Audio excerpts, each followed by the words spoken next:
Baik, assalamualaikum warahmatullahi wabarakatuh. Hamdan wa syukran lillah, salatan wa salaman ala rasulillah, amma ba'd.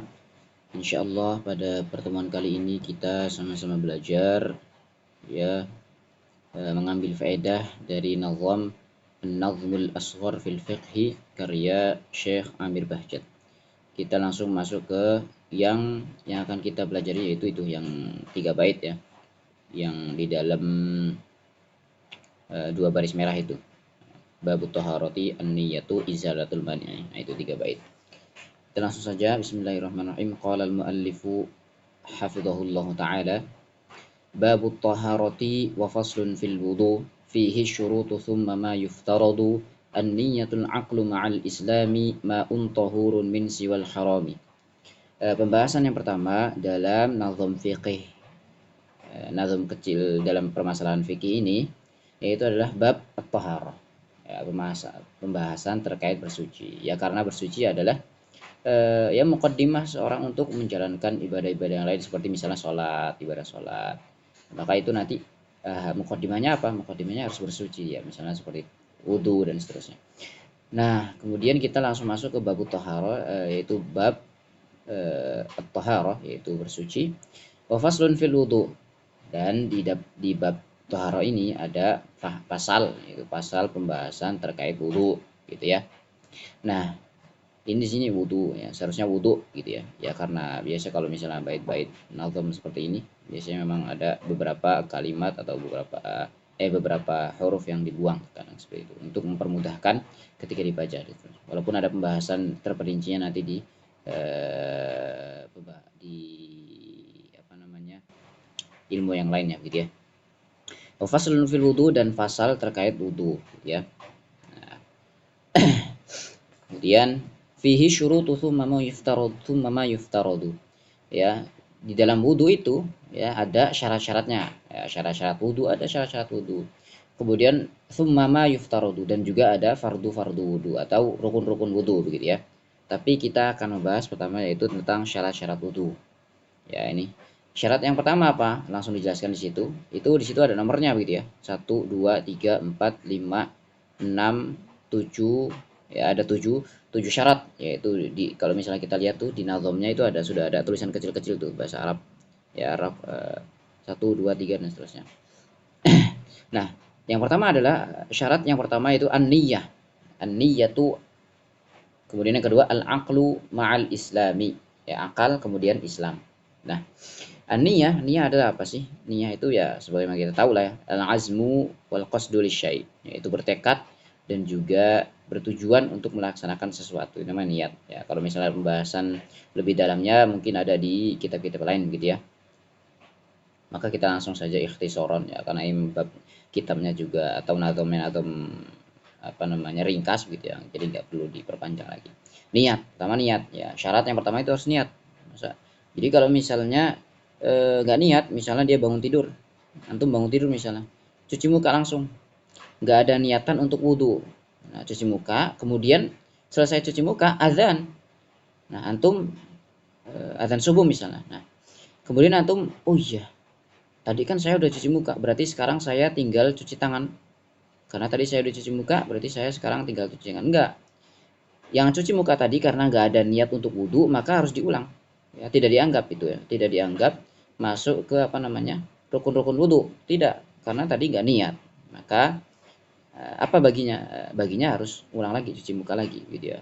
Atau misalnya bangun tidur kemudian cuci muka dan cuci tangan, kemudian azan datang, kemudian oh iya tadi saya udah cuci muka dan cuci tangan misalnya ya, atau membasuh muka dan juga membasuh tangan misalnya, maka berarti saya sekarang lanjut tinggal mengusap kepala dan membasuh kaki misalnya. Maka enggak dianggap ya, karena tadi yang cuci muka dan juga atau membasuh muka dan juga membasuh tangan itu tidak ada niatnya begitu. Itu ringkasnya seperti itu. Kemudian yang syarat yang kedua itu al-aqlu, yaitu berakal. Jadi kalau misalnya orang gila wudhu ya enggak sah begitu ya. Atau enggak sah juga ya tadi orang gila misalnya wudhu, ya udah enggak dianggap, walaupun kan orang gila sendiri sebenarnya dia tidak ada beban apa namanya taklif gitu ya, beban syariat ya. kurang lebih seperti itu. Artinya yang lihatnya syarat yang kedua yaitu al-aqlu, ya berakal dia. Kalau nggak berakal seperti orang gila maka tidak sah gitu ya wudunya. Kemudian ma'al islami, syarat yang ketiga yaitu Islam, maka nggak sah ibadah dari orang-orang kafir.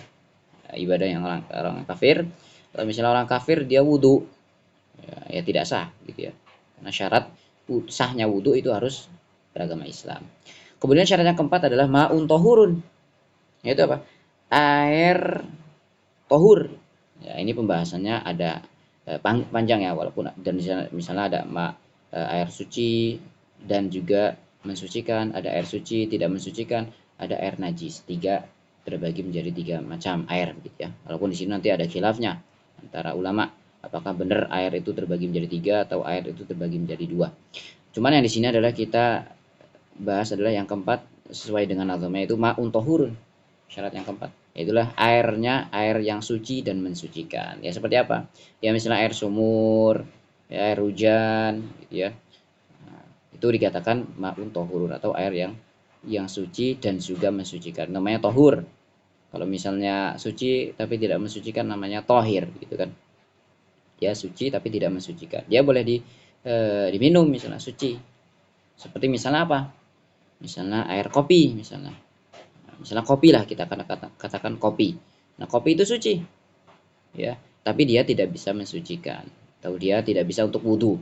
Nah, tapi kalau misalnya air sumur misalnya atau mata air ya, bersih di sungai misalnya, maka itu dikatakan ma'un tohur. Dia suci dan juga mensucikan. Maksudnya mensucikan adalah dia bisa juga untuk wudhu, bisa juga untuk apa namanya bertoharoh dari bersuci daripada junub misalnya, itu bisa seperti itu ya. Min siwal harami, kemudian yang kelima yaitu adalah ma'un tahurun min siwal harami, yaitu airnya bukan air yang haram. Nah ini di dalam mazhab Hambali gitu ya, sebagaimana ini nazim ini kitab ini adalah atau nazim ini adalah untuk mazhab Hambali, maka saya jelaskan min siwal harami, yaitu airnya nggak boleh air yang haram. Maksudnya air haram itulah misalnya air mencuri misalnya si A mau wudhu tapi nggak ada air misalnya, ternyata ada air orang dalam rumah misalnya, air punya orang yang untuk wudhu juga untuk orang punya orang itu, tapi sama dia dicuri untuk wudhu dia. Nah, maka di sini dalam mazhab Hambali ya sebagaimana dijelaskan atau ditulis oleh nazim ya penulis nazim tersebut, yaitu maka syarat yang kelima ini yaitu air itu tidak haram, yaitu bukan air mensuci kurang lebih, maka ketika orang wudhu pakai air mencuri maka wudhunya tidak sah gitu ya. Nah nanti pembahasan di sini ada khilaf ya, dalam mazhab yang lain disebutkan bahwasanya dia wudhunya tetap sah ya, dia sah wudhunya, tetapi dia berdosa karena dia telah mencuri air tersebut, karena zat airnya ya suci kan, airnya suci gitu ya, airnya suci dan mensucikan, tapi yang dia dapat dosanya karena dia dari segi mendapatkan airnya tersebut, artinya dia sah wudunya tapi dia juga berdosa gitu. Tapi dalam nazam ini ya sebagaimana disebutkan penulis nazam, yaitu wudunya tidak sah gitu ya. Baik, kemudian yaudah kita lanjutkan pada video selanjutnya insyaallah. Barakallahu fiikum wa sallallahu wasallam ala nabiyyina Muhammadin wa ala alihi wa sahbihi ajma'in.